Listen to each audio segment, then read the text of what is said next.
वालेकुम my YouTube family. उम्मीद करती हूँ सब खैरियत से होंगे। तो आज मैं आपको बहुत ही मज़ेदार आलू की फ़्राइज़ बनाना सिखाऊंगी, वो भी नए स्टाइल में।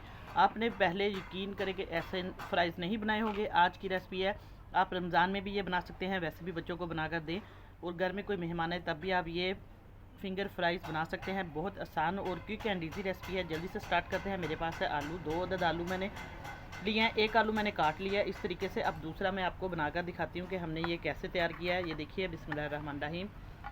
हमने आलू को अच्छे तरीके से छील लिया है और इस तरीके से इसको मैंने 2 पीसेस में काट लिया है।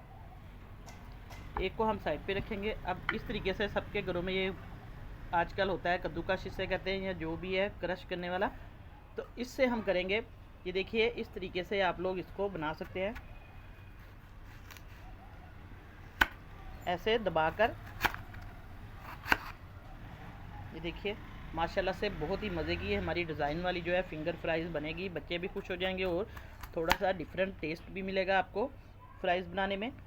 बस इस तरीके से आप लोग इसको दबाकर काटते जाएं और इसको बोल में डालते जाएं। बाकी थोड़ा सा आपने इसको दबाकर प्रेस करना है। ये देखिए, इस तरीके से ये बहुत ही मज़े की इसकी लुक आएगी और खूबसूरत लगेगी बहुत ज़्यादा जब हम इसको फ्राई करेंगे। ये आप लोग अफ्तारी में बना सकते हैं फ्राइज़। देखिए, माशाल्लाह से एक आलू से हमने कितनी ज़्यादा फ्राइज़ ये काट लिए हैं।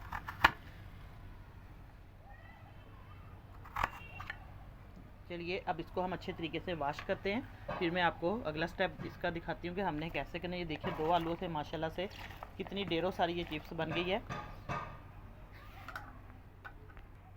अब मैंने इनको अच्छे तरीके से वॉश करके इनका पानी ड्राई कर लिया है। अब हम इसके अंदर मैदा, बिस्मिल्लाहिर्रहमानिर्रहीम, 3 से 4 चम्मच हम मैदे के इसके अंदर ऐड करेंगे। बाकी हम इसके अंदर नमक मिर्च डालेंगे। बहुत ही मज़े की ये हमारी फ्राइज़ बनेगी। नमक डाल दिया। अब कुटी हुई मिर्च डाल देंगे इसके अंदर। हल्की सी हमने हल्दी डाली है इसके अंदर, मैंने थोड़ी सी 1-2 चुटकी, बस यही चीज़ें जाएंगी, नमक मिर्च और हल्दी। और इसको अच्छे तरीके से, ये देखिए, मैंने मिक्स कर लिया मैदे को। बिल्कुल पानी नहीं लगाया मैंने, हाथ की मदद से इसको मिक्सिंग कर लिया। अब ज़्यादा देर हम इसको नहीं रखेंगे क्योंकि नमक लगाया हुआ है, नमक फिर आलू है तो पानी छोड़ देते हैं। जल्दी से हम इसको फ्राई करने का तरीका अभी से आपने शुरू कर लेना है। जब भी आप इसको मसाला लगाएं तो कढ़ाई मैंने रख दी थी पहले ही ऑलरेडी गर्म होने के लिए, घी। अब मैंने कढ़ाई के अंदर घी गर्म होने के लिए रख दिया था, तो अब इसको हम फ्राई करेंगे। बिस्मिल्लाहिर्रहमानिर्रहीम। ये देखिए, घी हमारा गर्म था बिल्कुल। अब लो टू मीडियम फ्लेम पे हम इसको फ्राई करते जाएंगे।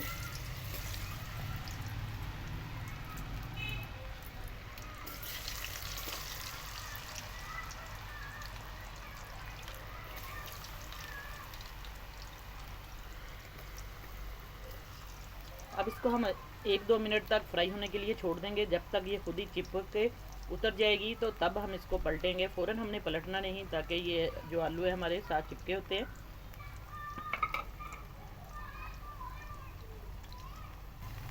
अब इसको हम पलटेंगे, ये देखिए, इसकी साइड, ताकि दोनों साइडों से अच्छे तरीके से हमारी जो है फ्राइज़ अच्छे तरीके से फ्राई हो जाए, पक जाए। एक बार आप इस तरीके से बनाएंगे तो इंशाल्लाह आपको बहुत पसंद आएगी। 2 आलूओं से पूरी प्लेट भर जाएगी और बच्चे भी खुश हो जाएंगे। चाय के साथ आप हल्का फुल्का सा स्नैक्स के तौर पे भी ये खा सकते हैं। घर में मेहमान आए तो वो पहचानेंगे नहीं कि आपने घर में बनाई है या बाज़ार से मंगवाई है। तो ये देखिए, इतनी माशाल्लाह से मज़े की लग रही है, खुशबू भी बहुत अच्छी आ रही है। तो आपने ज़रूर एक बार ट्राई करनी है, वीडियो को पूरा देखना एंड तक। अब हमारी जो फ्राइज़ है माशाल्लाह से बिल्कुल फ्राई हो चुकी है, तो अब इसको हम निकाल लेंगे। अच्छे तरीके से जो इसका घी है वो हम निचोड़ लेंगे।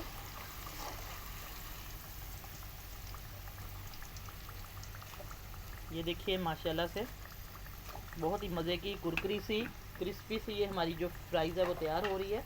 तो इसको हम प्लेट में डालेंगे।